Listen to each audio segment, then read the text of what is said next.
right, well, it's 2 after. We're still going to have some folks trickling in, but might as well get started.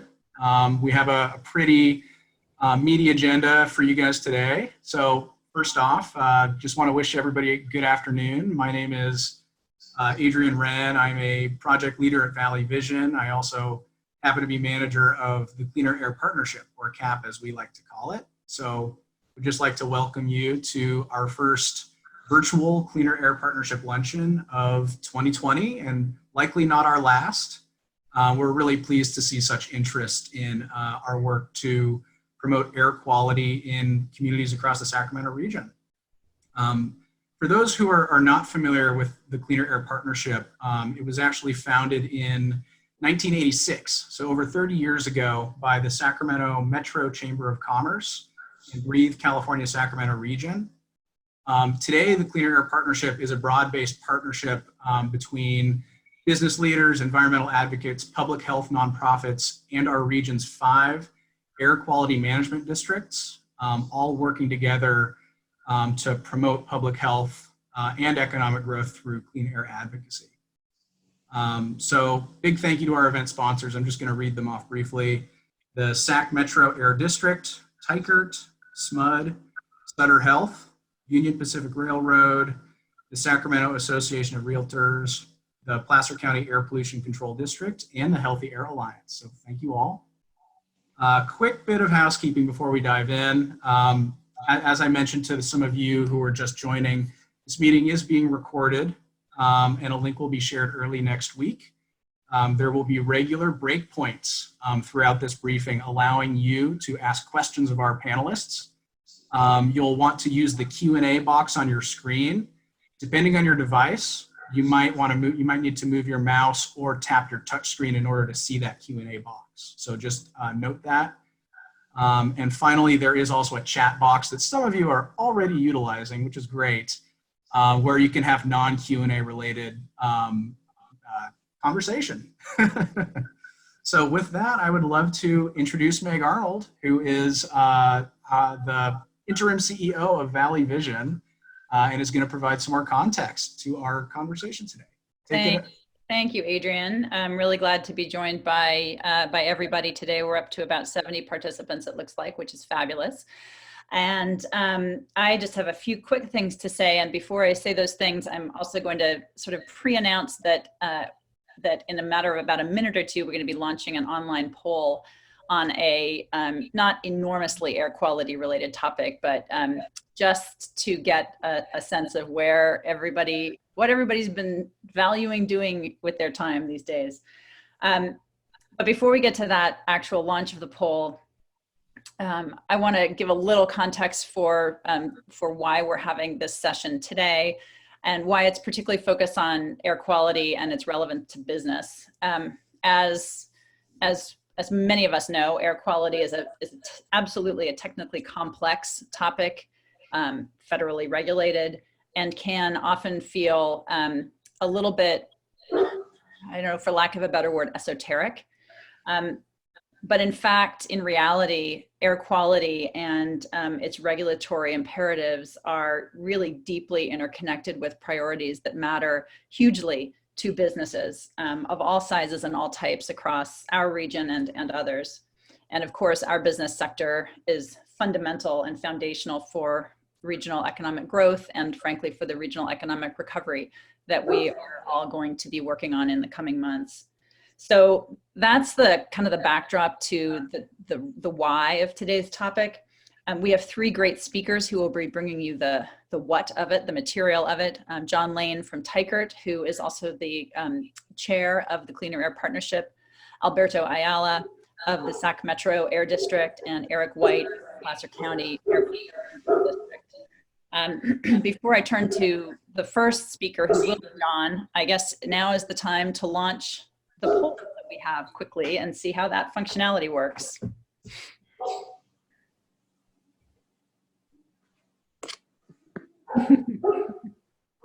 It'll just be open for a few seconds.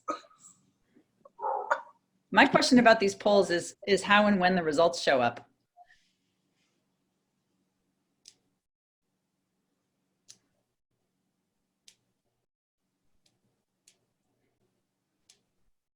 So I've answered my poll and now it has vanished, so I'm not quite sure where it stands, but if we could close it out, that'd be great.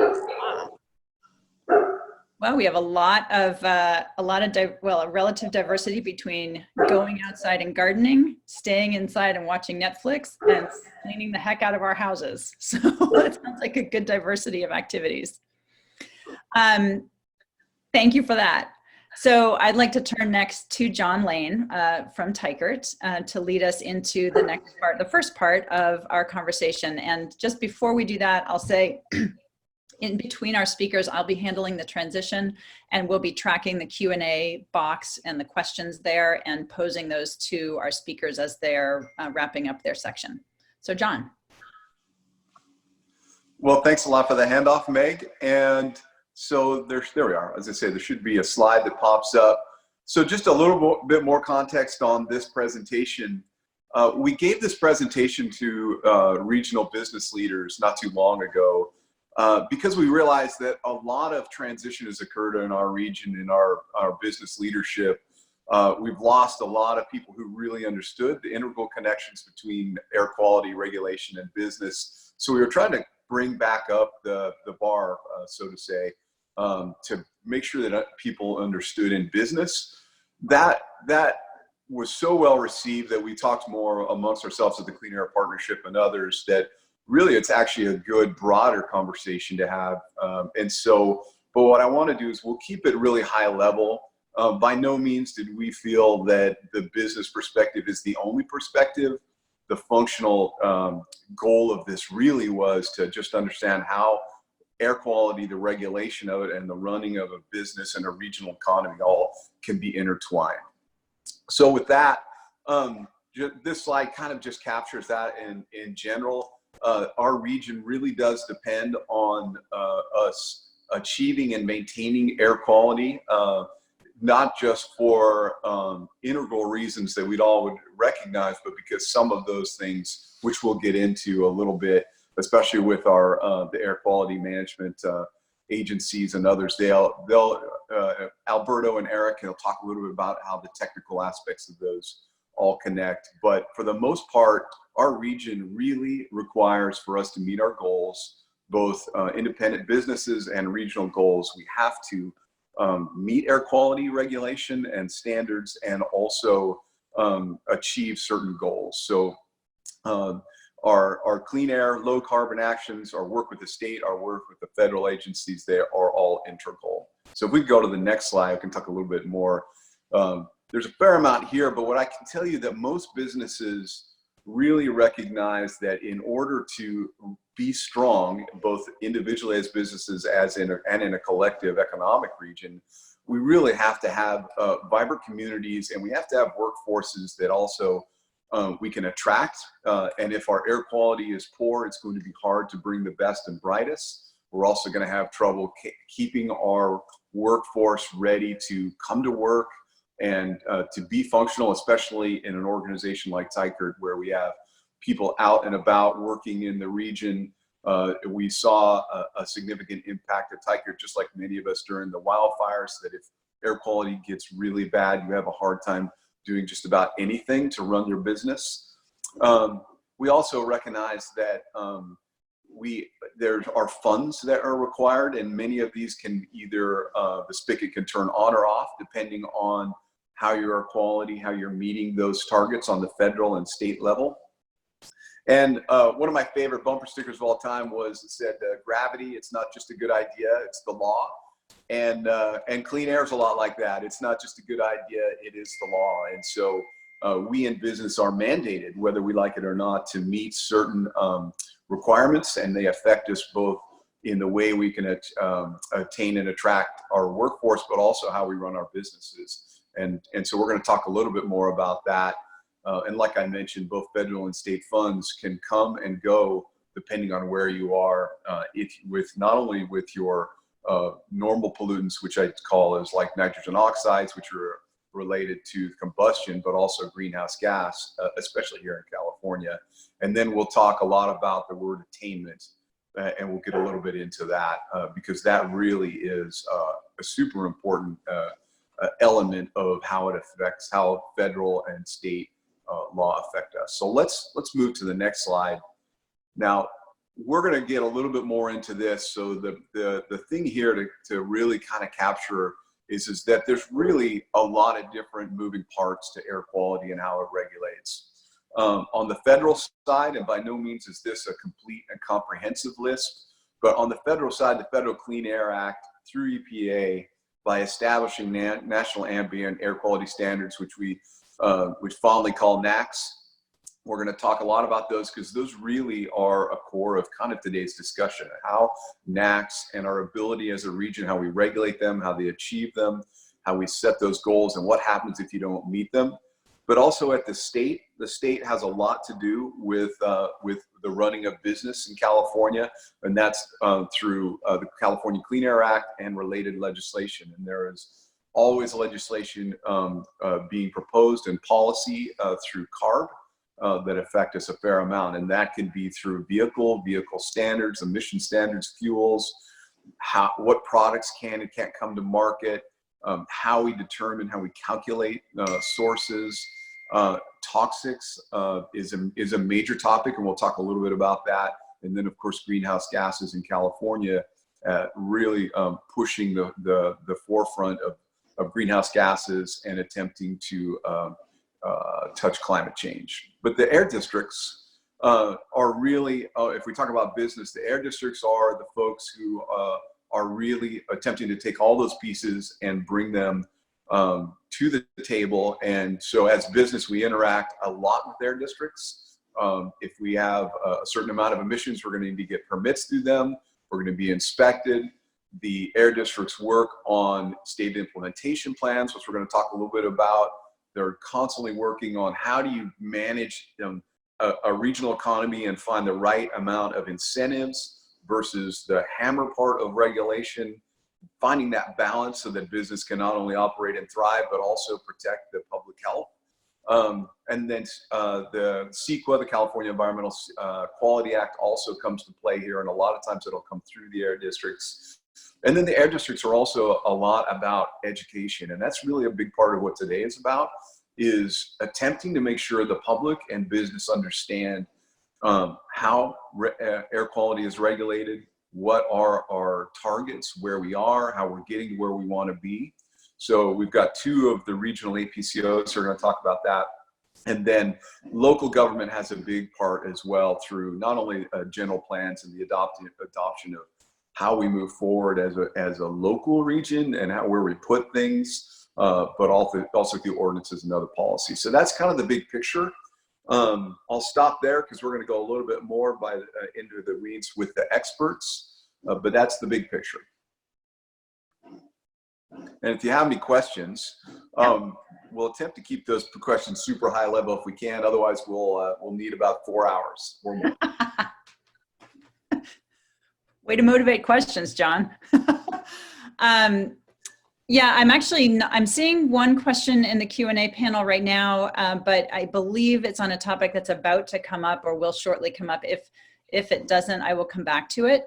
But thank you for that overview. In the interest of time, I think why don't we go on forward to Alberto next, and please do remember to drop questions into the Q&A window for me, and we'll be tracking and following up on those. Alberto? Thank you, Meg, and thanks to everybody who's participating. I want to thank, in particular, the Clean Air Partnership for these gatherings. I'm a big fan of coming together, all of us as a region, to talk about some of these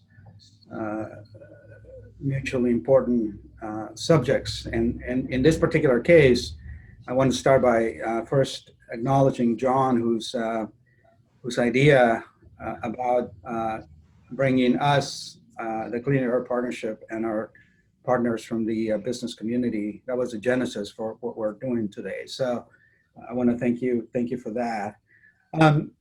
What we wanted to do is be timely in our sharing of these ideas, and what is more timely than talking a little about the connection between air quality and this crisis?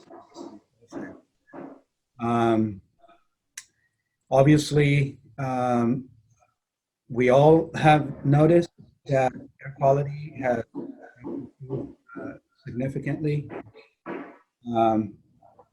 Hey, John, can I ask you to mute if you don't mind? I think you may be the one with the background. Yeah. Thank you. Thank you. We've all noticed that there's been a significant and tangible improvement in our region's air quality, and clearly the fact that the lockdown has essentially led to minimal use of fossil fuels is translating into some of the cleanest air that we've had in the region for many years. So that's definitely a good thing. But what we cannot forget and should not forget is the fact that we have been working, and when I say we, I mean the collective we.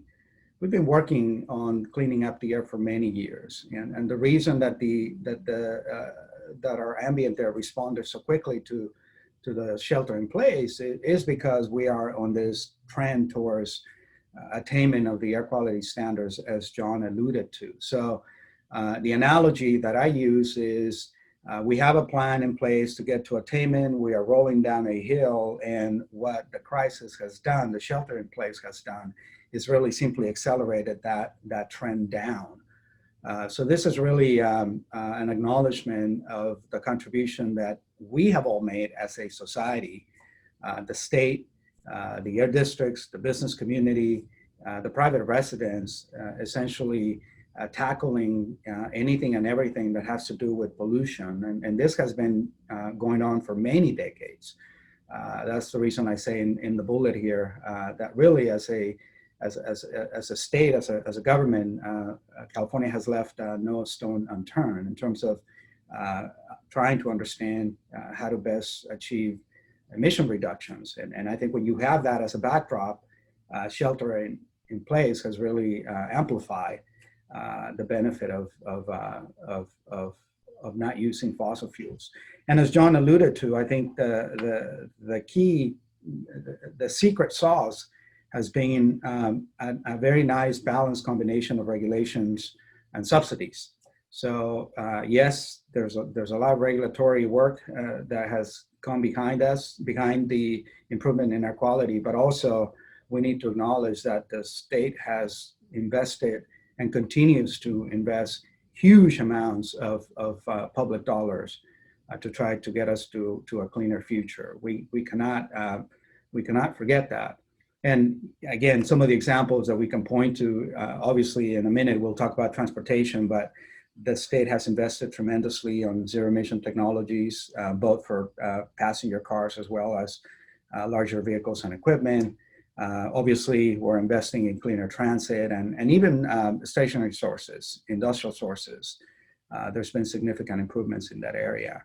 So the message here again is clearly the crisis has had a positive effect on air quality, but it's not the only thing that has. And really, we should not forget the significant commitment and the effort and the energy that has taken all of us as a society to get to where we are today. My hope for the future is that we become inspire and aspire to really continue to benefit and enjoy the cleanest air that we've seen in many years because of the crisis as we return to work. As we open back up, my hope is that we don't lose sight of the fact that we should all expect to have as clean air as we have seen it because of the crisis under normal circumstances. Now, to kind of temper that, many of you, I'm sure, have seen the report from the American Lung Association. It's been in existence for 21 years now. The State of the Air report just recently came out. In fact, it was April 21st, the day before Earth Day. And I'm sure that you've all noticed that, again, our region is one of the most polluted regions still in the country. We are top 5 for ozone pollution and top 20 for particle pollution. So, what do we do with that? Well, to me, it's just a reminder of why we need to continue, in spite of what we've seen because of the crisis. It's a reminder why we need to continue to work together to make sure that we get to our clean air goals. So the challenge we all face at the moment is, again, how do we retain the benefit that we've seen, the tangible benefit that people have truly embraced? But obviously, we don't want it under a crisis scenario. We want to retain the benefit as we open up and come back to being active the way we were before the crisis. We can do it. I think the solutions are there.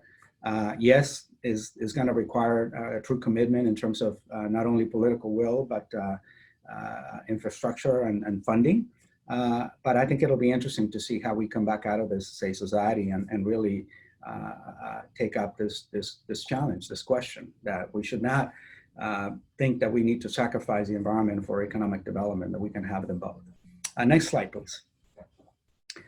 I'll move quickly through my next couple of slides. The first slide was really the commentary that I want to share with you guys. But for those of you that are not familiar, the air quality planning activities and the air pollution control activities that happen in our capital region and the greater Sacramento region are truly a coordinated effort between 5 entities, the 5 air districts that are represented here in the slide. We do the best we can to try to coordinate, to try to leverage each other in terms of not only the funding, but the ideas and the strategies that we need to deploy for the region so that we can attain the standards. We are federally designated as a non-attainment area, so the feds in their requirements have designated us to work together, and that's the reason that we plan for how to reach attainment and protect public health as a 5-district collaboration. Next slide, please. Now, the genesis for engaging with our business sector was really to try to amplify and put a big bright spotlight on the relevance between air quality, something called transportation conformity, and access to federal funding for highways and infrastructure, so roads and bridges and that sort of thing. Those that came before us many years ago had the wisdom to basically put a requirement that any federal money that was going to come back to the states to fund transportation improvements, again, roads and bridges, had to be done in a way so that it doesn't erode the progress that a region has already made towards meeting the clean air standards. And the way that a region shows how we're meeting those standards is to what we call state implementation plans, the SIPs. So a prerequisite for an approved MTP or Metropolitan Transportation Plan is to have an approved, federally approved SIP. And that is a condition which then regions can use to be able to qualify and access federal transportation dollars.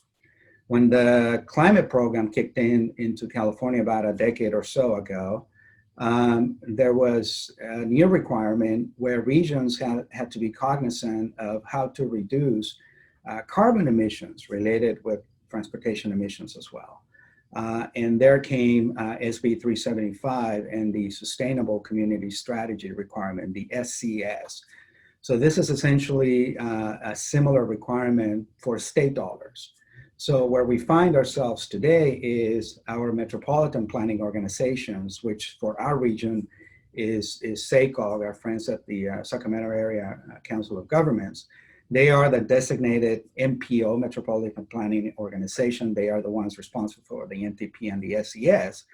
And one requirement for them to be able to have that as an approvable plan is that we as air districts contribute and work with them and our friends at the state and at the federal level to have an approved SIP. It's essentially a prerequisite requirement.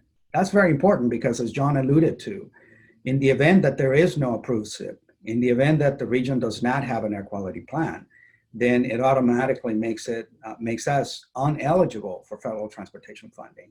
And that is something that should worry all of us. Next. So what's a SIP? A SIP is essentially a roadmap. The National Ambient Air Quality Standards are designed and implemented by the federal EPA, and they are purely based on what is needed from an air pollution standpoint to be able to be fully protective of public health.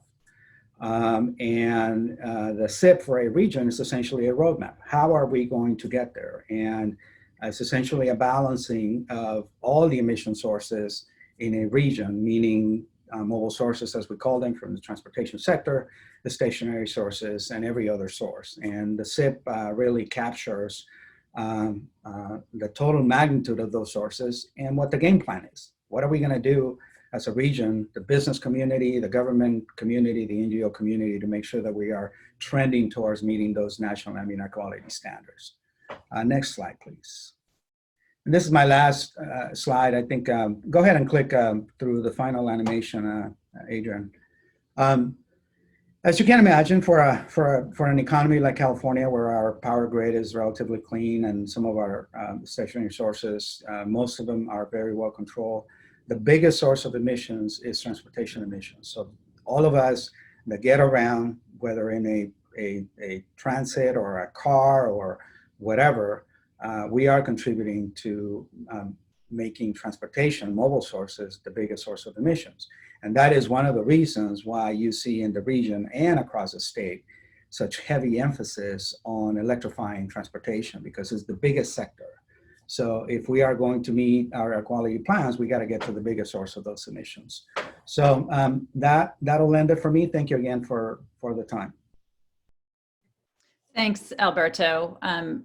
We do have some really good questions that are starting to flow into the Q&A box, and a number of which have to do with the effects on reduction in travel and VMT, et cetera, in the last 7 or 8 weeks.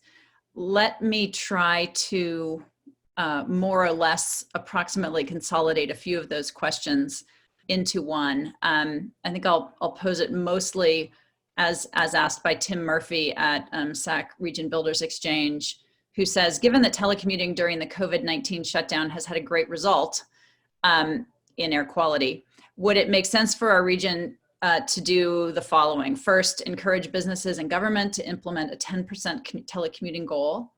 Second, redirect transit dollars toward greater investment in broadband to allow for a better network supporting telecommuting. And third, lobby the state to relax labor and, sorry, the screen just jumped, to relax labor and employment regulations to allow more flexibility for working at home. Thank you, Megan. Thank you, Tim, for the question. Those are all the very important questions that we are all going to be having. You hit it right on the nose in terms of, clearly now we see the benefit of the multiple benefits of teleworking. It is doable. It is possible to continue to stay in business for some of us, for hopefully most of us, through a teleworking idea. But how much of it? Is it 10% the right number? Is it 50%? Is it less than that? I don't know. I think those are some of the conversations that are going to need to be had. Your point about transit is also well made. Transit clearly is undergoing probably one of the most challenging eras because of lack of use.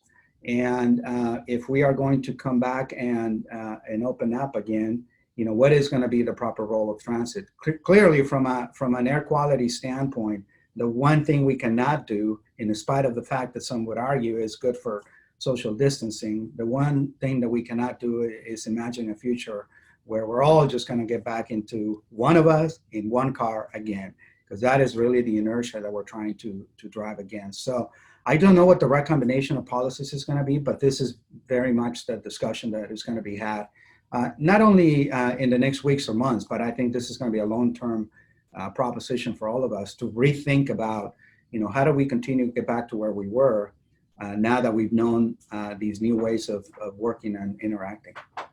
And thank you. And I think I would add on behalf of the Clean Air Partnership that I think that this partnership is a great forum both to have the conversations and also to decide on what topics and how we might wish to jointly take action to try to move some of these initiatives forward, or others like that with a similar intent. I do want to ask one second question because it was posed by somebody who is named Bill Mueller. If I recall, I believe he was the predecessor of my interim CEO role at Valley Vision. So I want to say hi to Bill. Bill asks specifically to Alberto, says, good to see you.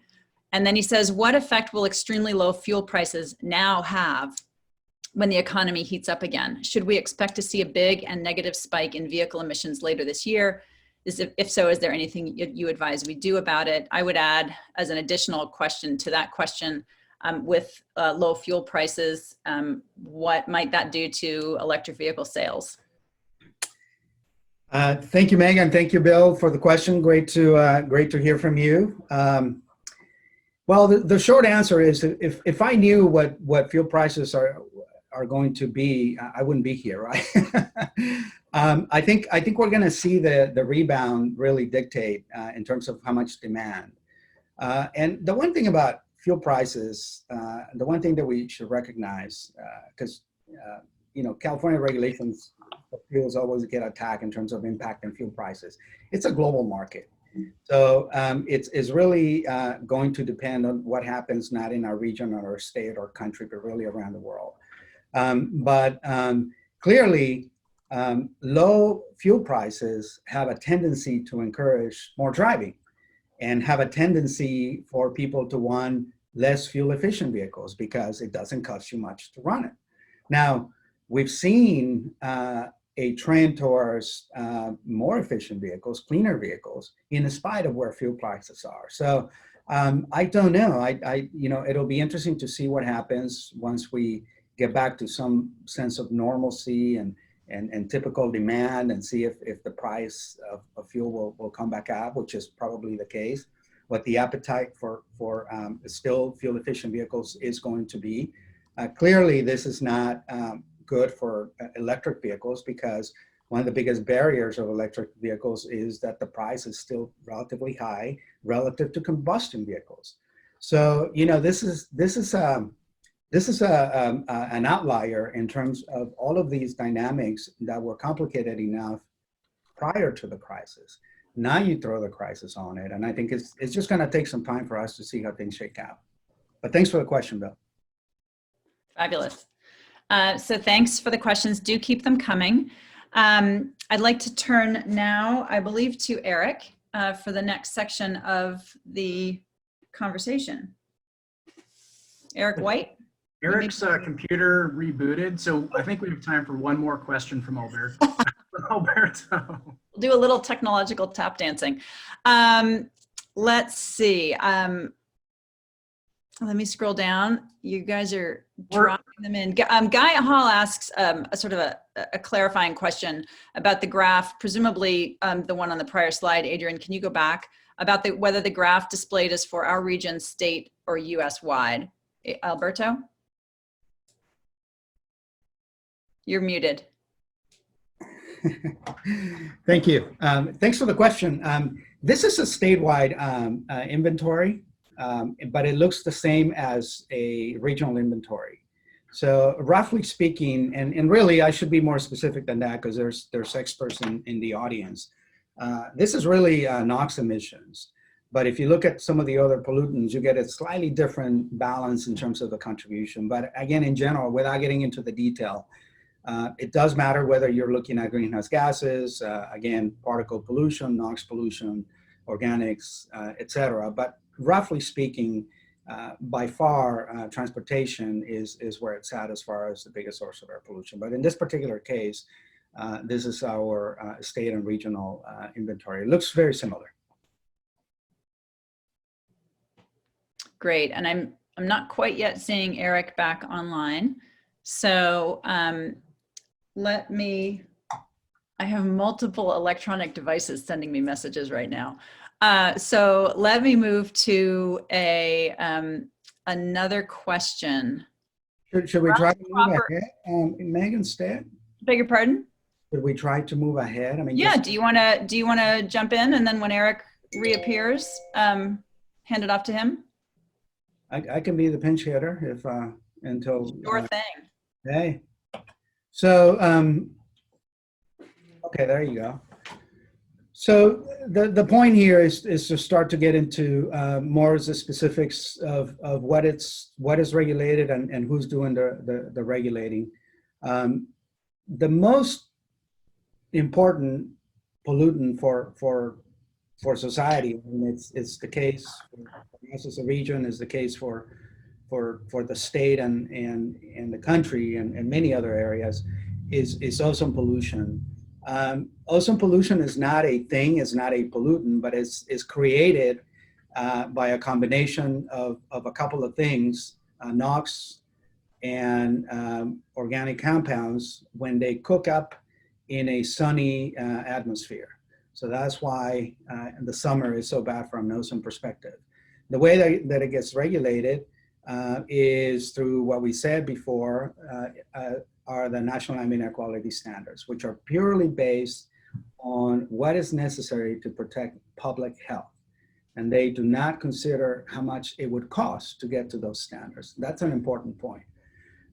Clearly, California and the world has, in spite of the current federal administration, California, many other states in the world has recognized the need to do something about climate change. And that's why in the early 2000s, there was a program that California adopted, as John alluded to earlier. It's the law, and the state has to get to a specific reduction of greenhouse gases. The most notable of them is carbon dioxide.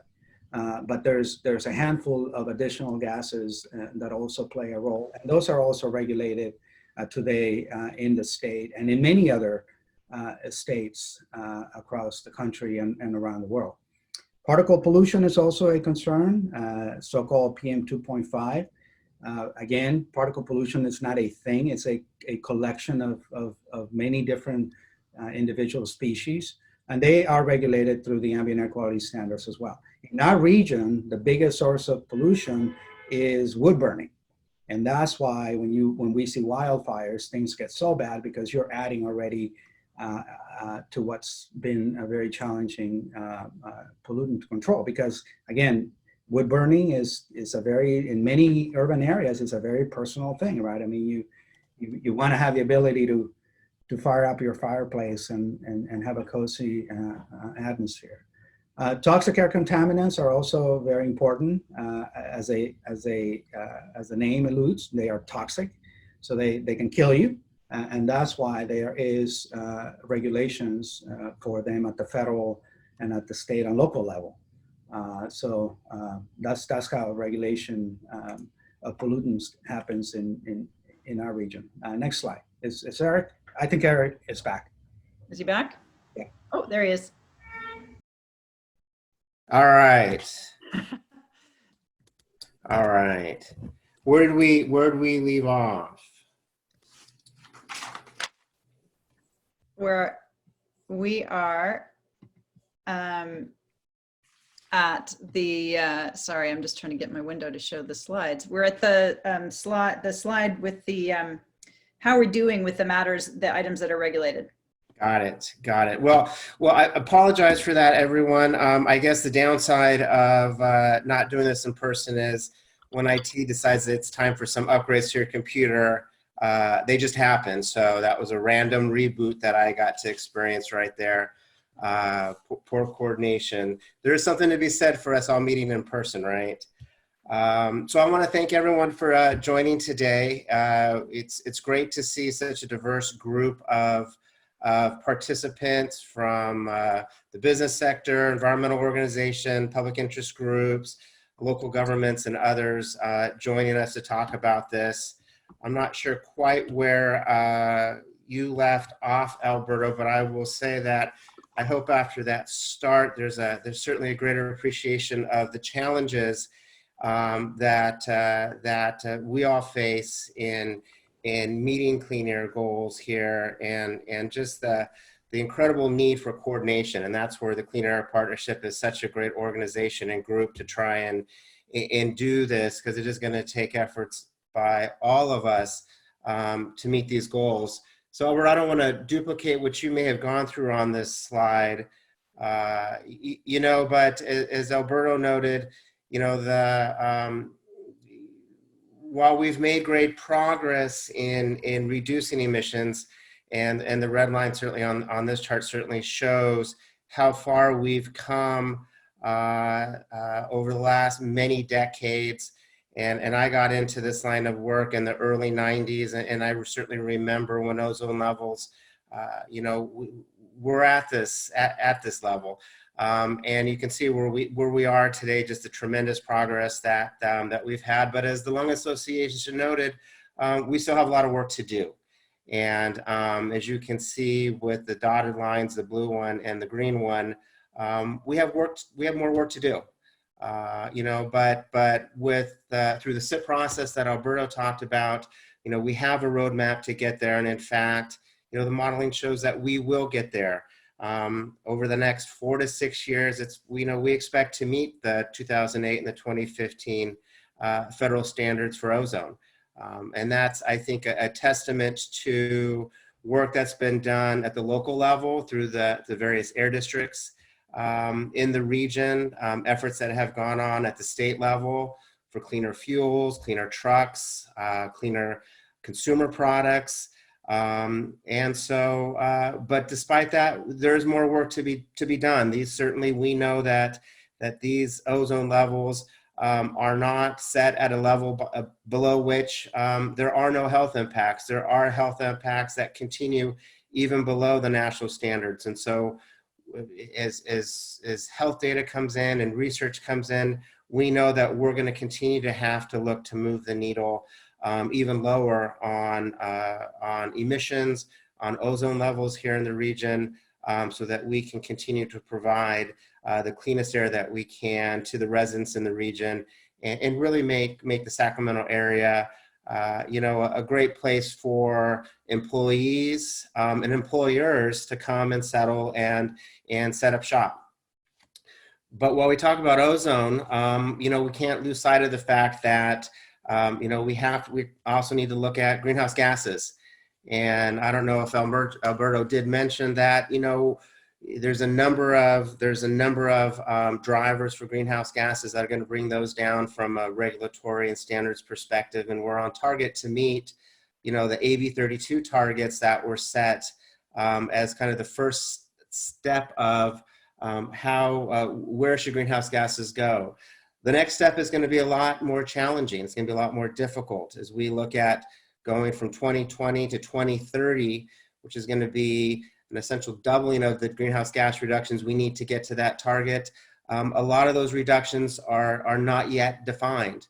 And I think many of the things that you know, we have seen that have come out of the shelter in place requirements that we've all seen through reduced VMT, driving less, are going to be a really important part of that. And I think to the question that I heard Alberto answering before I got dropped, you know, working from home and telecommuting and other things are going to be a very important part of that, as are expanding use of electric vehicles and other cleaner technologies. You know, electrification of homes and businesses is going to be important as well. So we've done well, but it's, you know, it's a short-term victory, and we've got a lot of work to continue to do. So Adrienne, next slide. And when we look at PM 2.5, this is fine particulate levels. You know, we really do have a great success story here.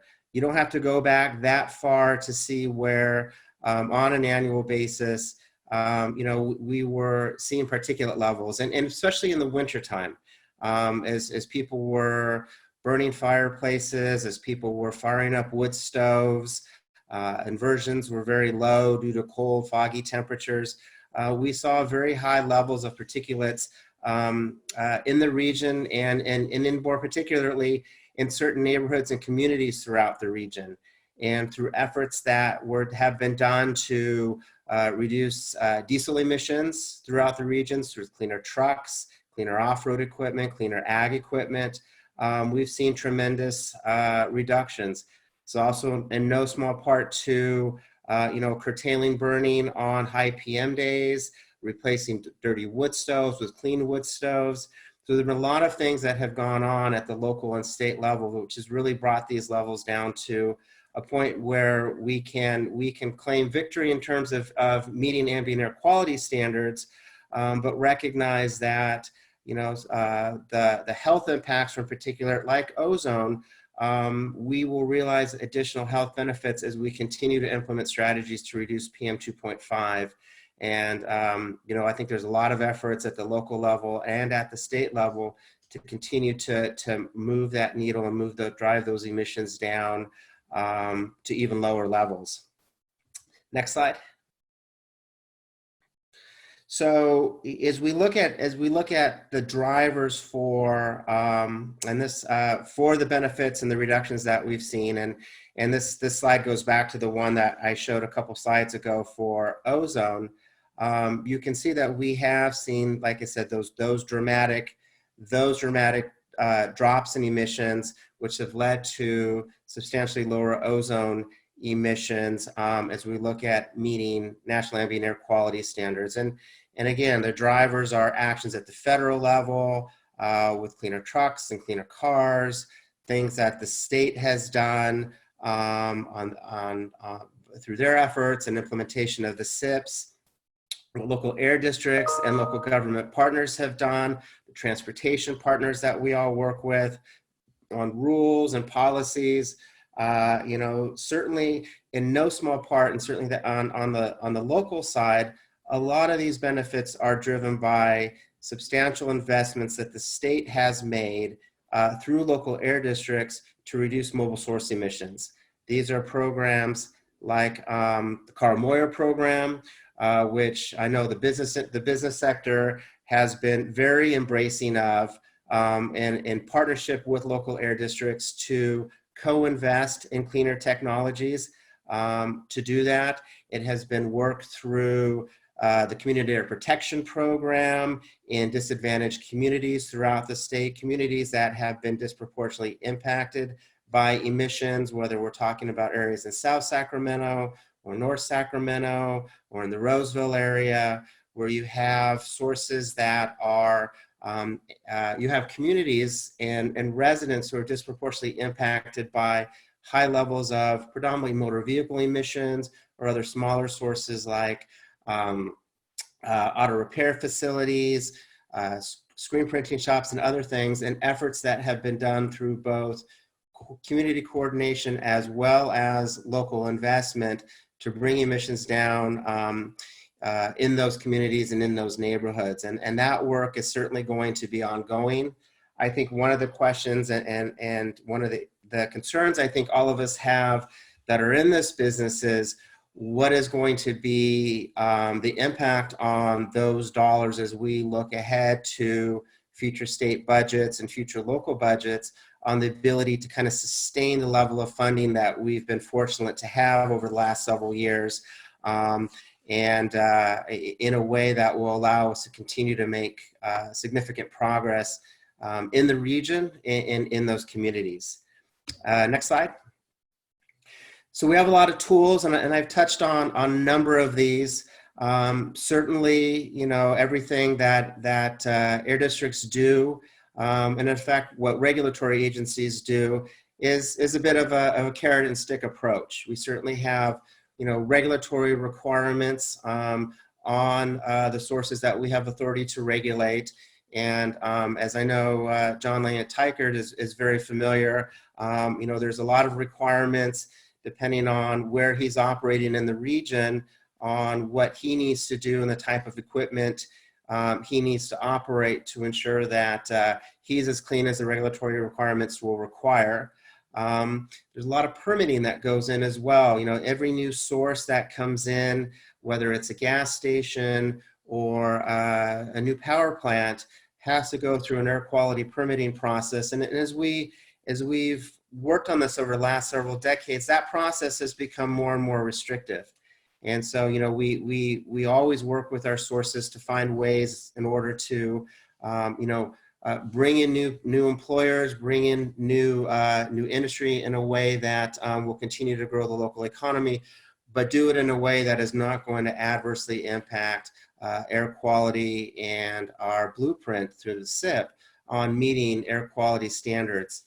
Talked a lot there about incentives and the importance of those, and the support I think we're going to need from everybody in the Sacramento region to ensure that our source of incentive dollars does not go away, does not dry up, is not substantially reduced, so we can continue to invest in our communities in the region on cleaner air projects. Level enforcement, and we don't. This often doesn't get enough, from my perspective, enough focus. It's really important to recognize that as air districts put in place more stringent and more stringent rules and require cleaner and cleaner equipment, it's important that as businesses invest in that equipment, that we provide a level playing field for our sources and our businesses here in the region. It is wholly unfair to expect that businesses will invest and do the right thing in terms of cleaner equipment, while other businesses in that same sector are not making the same investments. And so we have to make sure that we have vigorous enforcement to ensure level playing field, so that we realize the emission reductions that we expect as we go through the implementation of these programs. And as Alberto said, it's working with our transportation and our land use partners. And, you know, as we all work individually with our local jurisdictions on land use projects, it's important that we have good tools and a good assessment of what we can do to ensure that new land use is done in a responsible way, whether it's ensuring that we have access to transit, whether it's ensuring that new infrastructure goes in is going to be supportive of advanced technologies. Those are all important to ensure are in place. Land use is always a balance. It's a balance of providing the new housing that we know we need in the region, but to do it in a way that is not going to set us back in terms of our transportation and our quality goals. So that is one that I know we're all going to continue to work on. And we've got a lot of great organizations as part of the partnership that are always looking at new ways in which land use managers can incorporate new ideas and new technologies into projects. And we at the Air District, as we look at those projects from an air quality perspective, we'll continue to work to see those included into new land use that goes in. So with that, Meg, I think my piece is done, at least for a little bit here. So I'll get some open questions. up for Q&A. But I did want to turn back to John. I know that was, when you, John, as an emitter, not you personally, look at the graphs and hear about the tools, et cetera, that the air districts have at their to be able to deploy. What's your take on that from the business perspective, and how does that connect back? Adrian, can we go back to slide 15, and then I can maybe just kind of use that to give you an idea. So thanks for that question, Meg. And let me just briefly just kind of use Teichert as an example of how all the various tools that the air districts can utilize and how the different rules come to bear on a single entity. So Teichert, many people know Teichert as a construction company, but we also are touched by all these rules because we have asphalt plants and ready mix plants and rock plants, and those all are what we call stationary sources. So if we look at our construction end of our business, our construction end of the business requires that there be projects out there. And so when we are building infrastructure, we're building highways, we're building roads, we're building bridges, we're building communities. Those all require that we are continuing to meet this downward trend. And if this trend here that we're looking at on this slide is NOx, NOx is about combustion. And so that means all of our heavy equipment, the vehicles that we as a company are driving and the off-road equipment that we're using to build, but also the communities that we're building, the cars that are related to those all go into those planning documents. And so if there's no room for new communities or there's no room for new highways, then that's going to affect a company like Teichert in that there's not going to be things for us to build. And so that's where it's important to recognize that we're still not at where we have to be in NOx, and the regulators and the agencies and the policies are all trying to find that balance to find those reductions, to continue that downward trend while still allowing those things that we as Teichert build. So that's a really difficult challenge. And then if we look at Teichert in the fact that we have asphalt plants and ready-mix plants and rock plants, we have to have the ability to run those businesses and still get permits.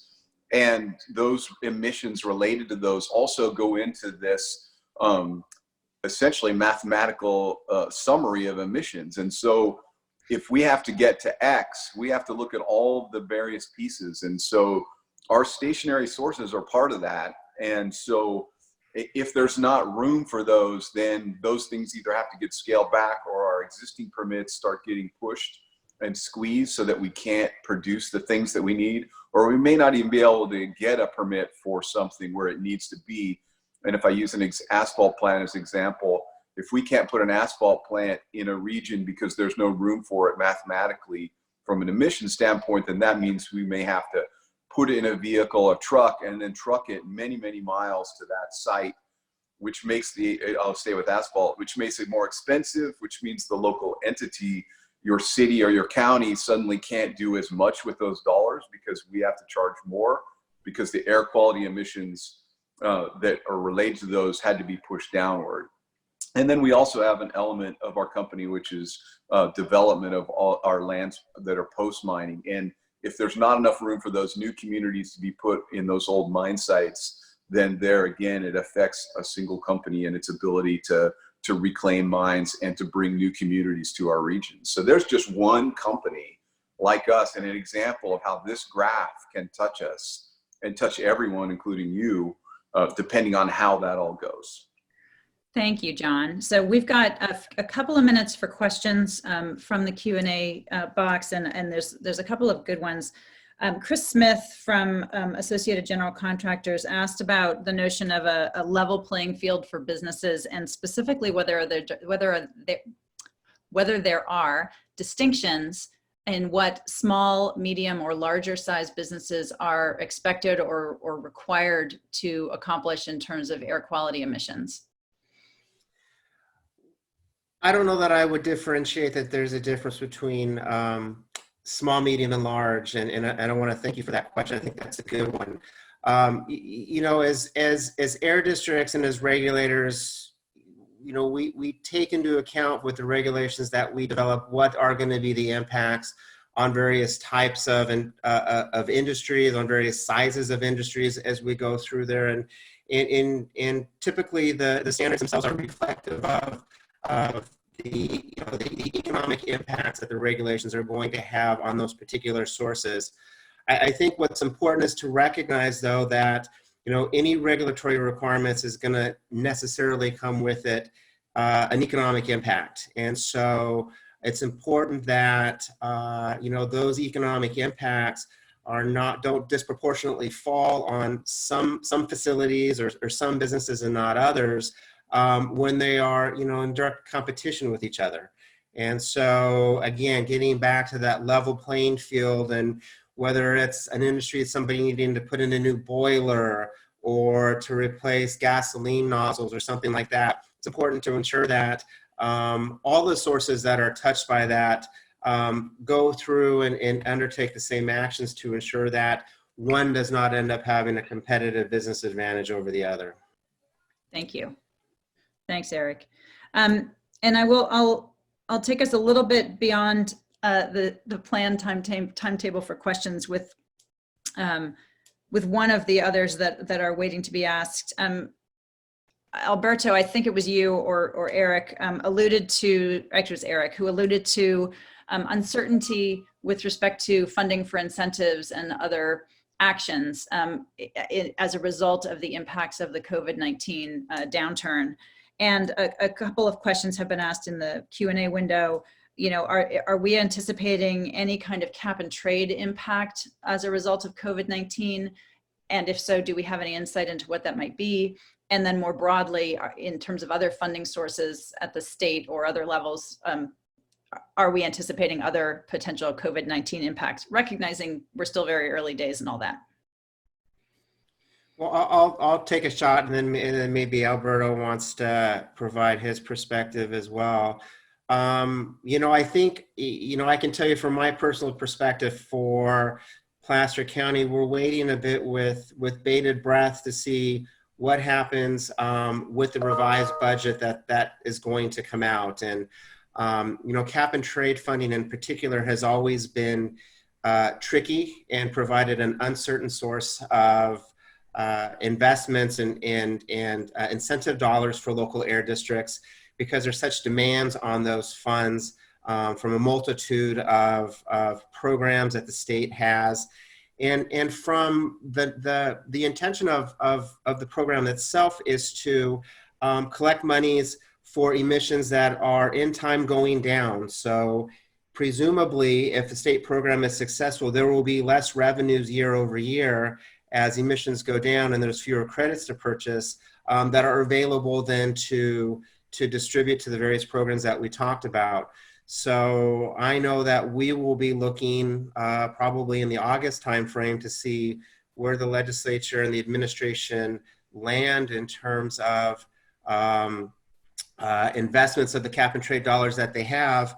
But I think it really highlights the importance of finding more certainty in incentive dollars and incentive funding that we can try and establish to support these critical programs for local and regional air quality.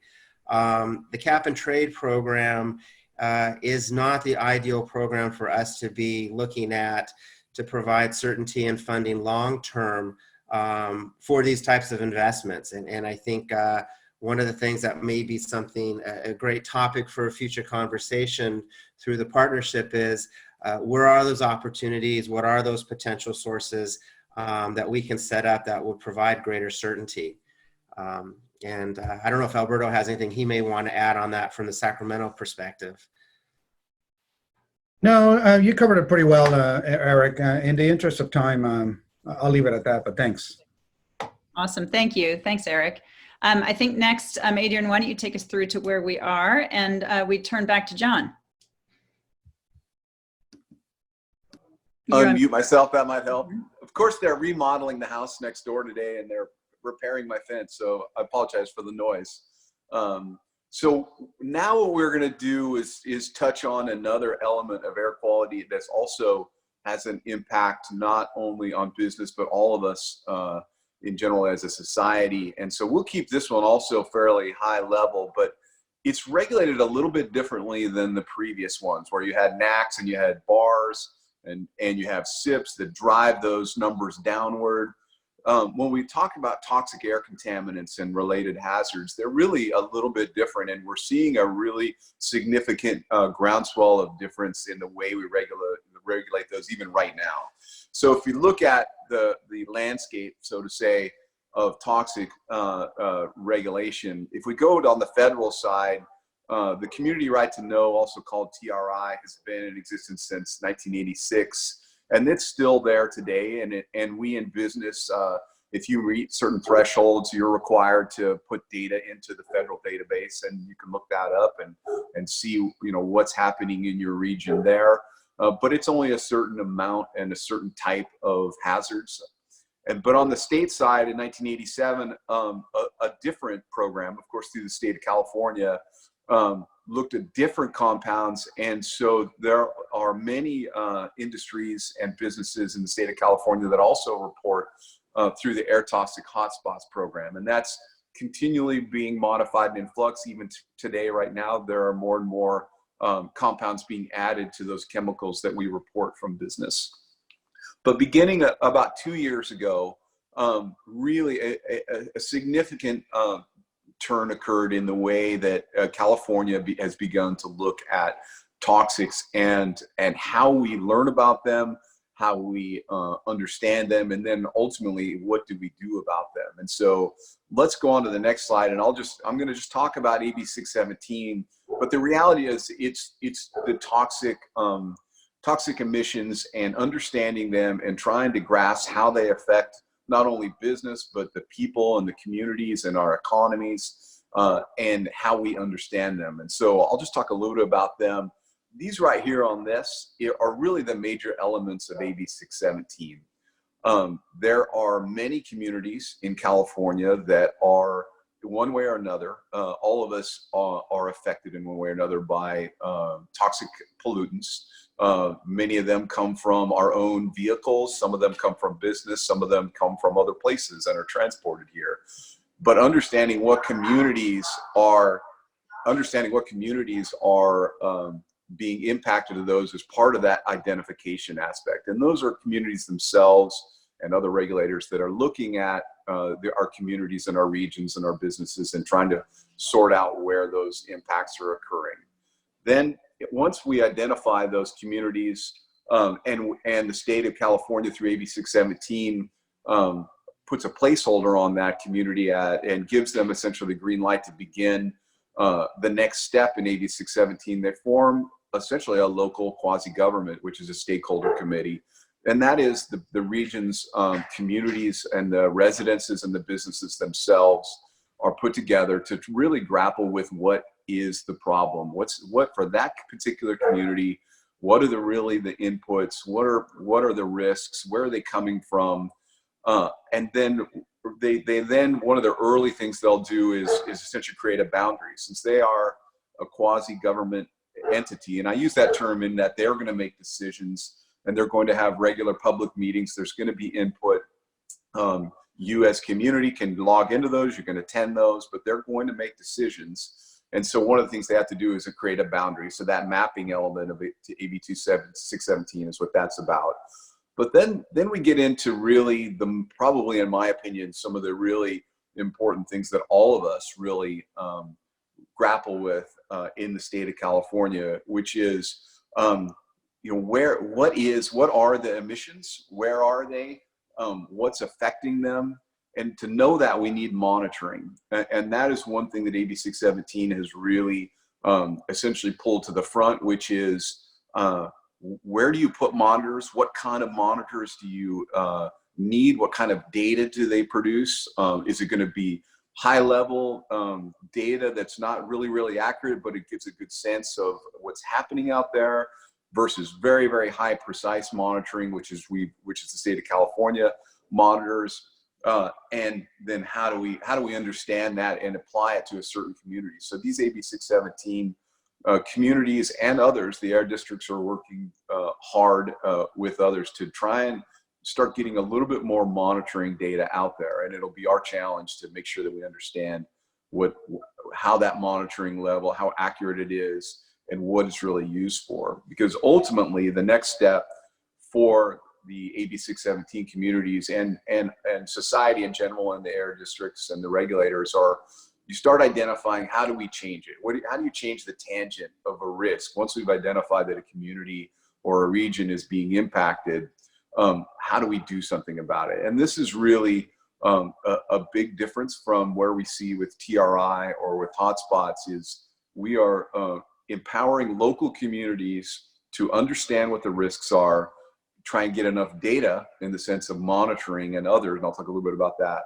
And then once you get there, try and actually come up with plans that meet a specific community, not just a statewide community, but a very specific community. And then there's the implementation of that, which then comes through the air districts and through the states and others. And within that community itself, how do you get to where you want to be once you've identified what those risks are? So that's one part of AB 617, but there's a reason we put that little line there and we put reporting below it, because data is important. And so right now, the state of California is trying to solve that problem of how do you get data from existing business and industry and other things to feed that that question of what is the risk? What's the true risk, and what are the problems, so that we can then start tackling what do we do about it?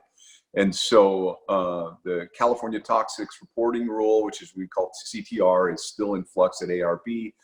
And the important question there is, what is the data? How much data do we need? What level of accuracy do we need? Do we need to know every single molecule? Do we need to know at what level is the right amount of data to really identify and help solve the problem? How do we get to risk? So that's the major elements of AB 617, but it's really the toxics question in general. Is what is the risk? How do you know what's there through monitoring? How do you get to where you need to be, and how much data do you need, so that you don't just put a lot of data on the table that doesn't mean anything, or that it can't be understood? And that is that's an evolving challenge, and it affects not only these communities, but it affects business in general. So let me give you an example. If we move to the next slide, when we're talking about business and communities, this is an aerial of an industrial area. It's not the Sacramento region. I won't name which region it is, but it's not atypical of an industrial areas. This is industrial zoned in my little snapshot here. This is an industrial zone area.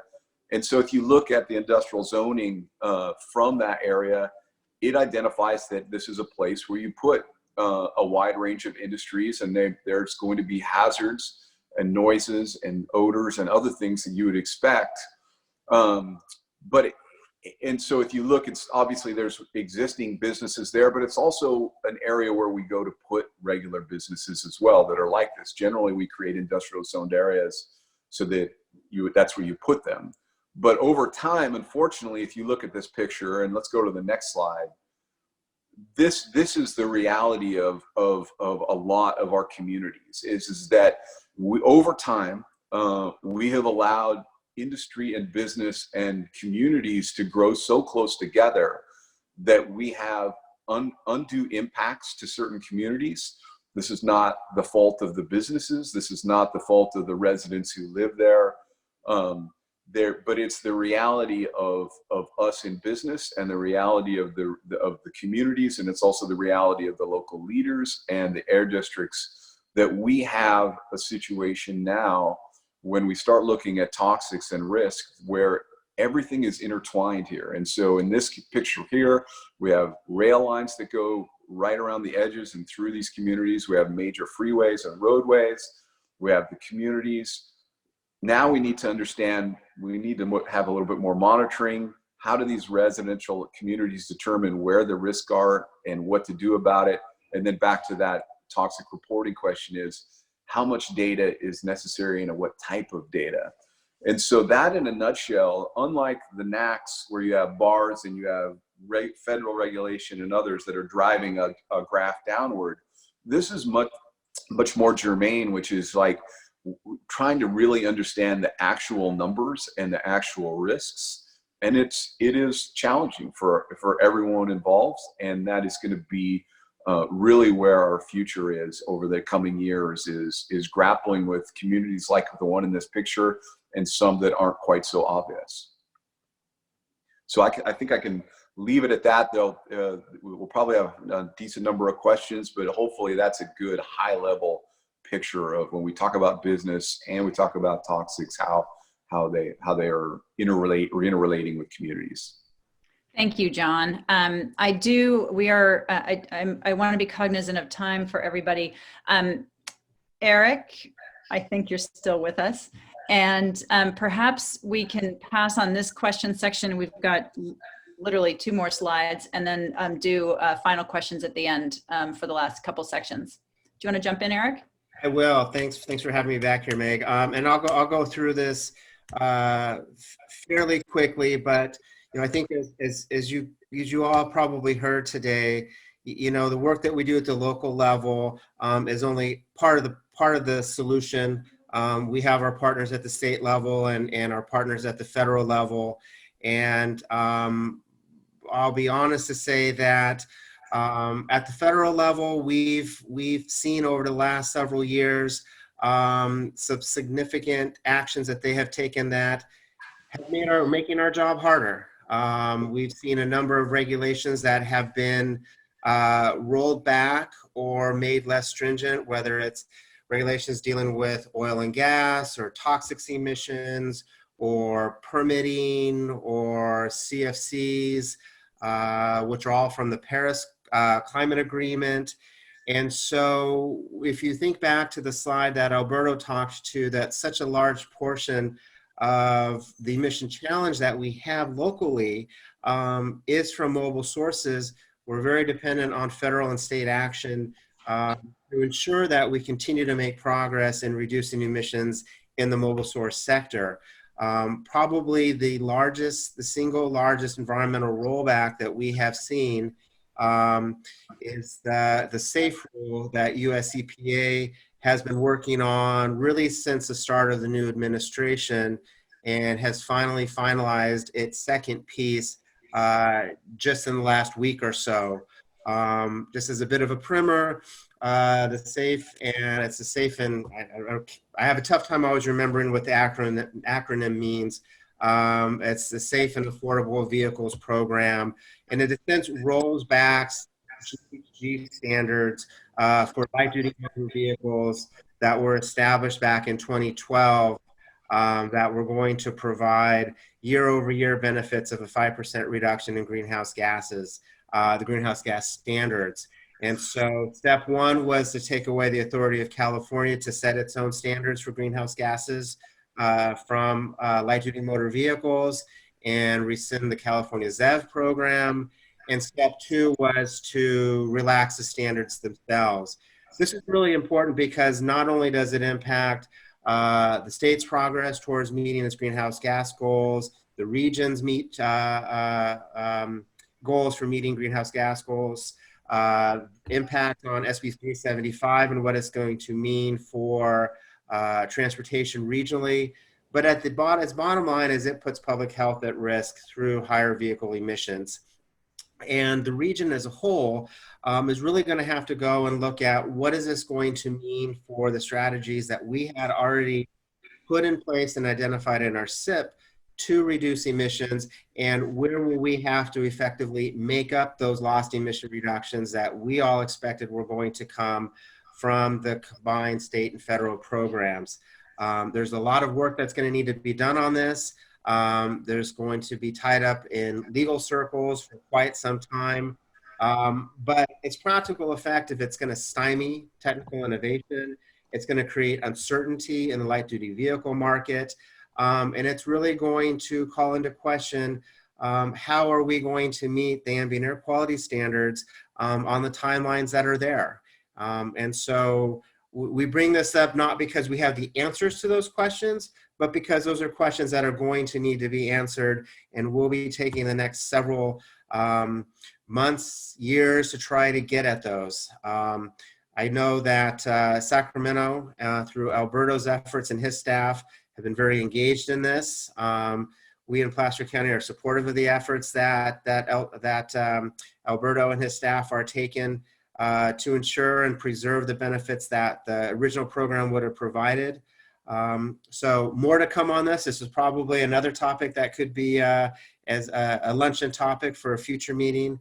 But what's happening at the federal government is a concern to many of us locally, and certainly those of us who are tasked with ensuring that we meet those ambient air quality standards. Meg? Thanks. Thanks, Erik. So before we turn to questions, I just have a few points to underscore about the Cleaner Air Partnership. First, that as I hope we've made the point today, and I also feel a bit like there's a number of folks here for whom we're preaching to the choir, which is fabulous to have you on board. The importance of committing to air quality as a topic of great and broad-based regional importance to any number of different kind of sectors or communities within our region, both because of its effects on public health and importantly on equity, as well as its effects on economic growth and overall regional competitiveness in the larger economy. For those not already engaged with the Clean Air Partnership, would love to encourage you to do that. It was created as a three-legged stool, so to speak, all those years ago, and it continues to operate in that fashion. Valley Vision manages the Clean Air Partnership, but it is absolutely a partnership between business and the regulators and nonprofit/public health advocates.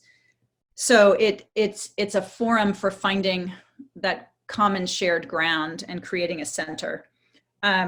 And if you wish to connect with Clean Air Partnership or Valley Vision staff, you can see Adrian's email at the bottom. You can also obviously reach me at meg.arnold@thesame.org. I do want to turn to a few final questions before we ultimately wrap up.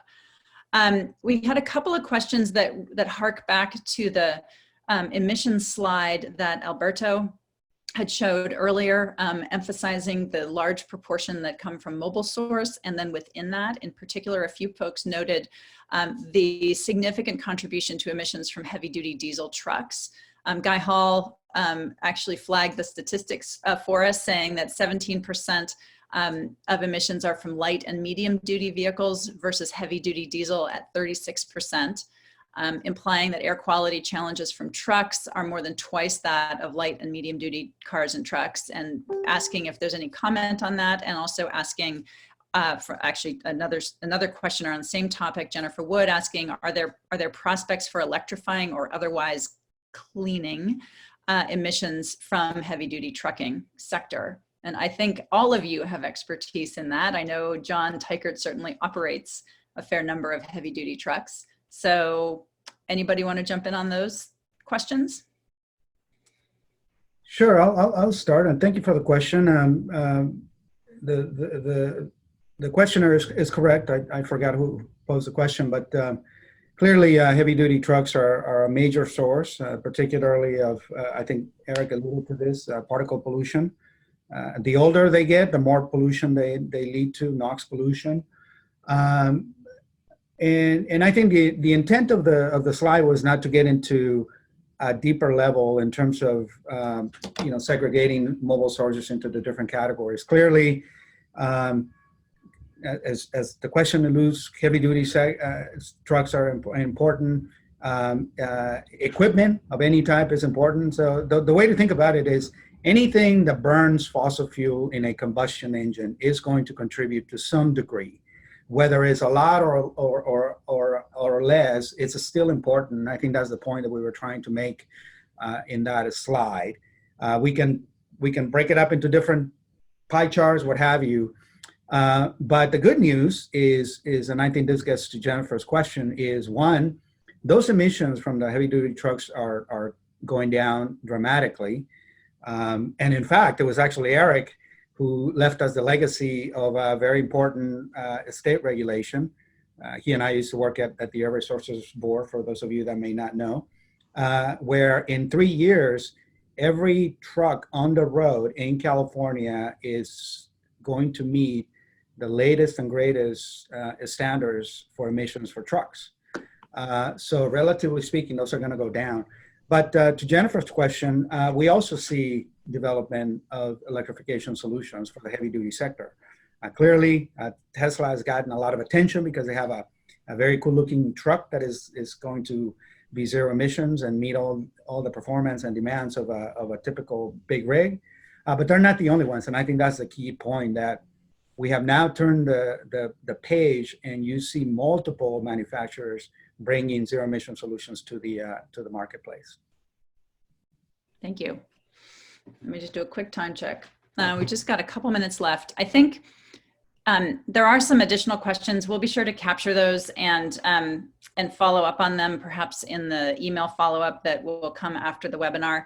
I do want to turn, before I hand things back to Adrian overall, I want to turn to a couple of announcements.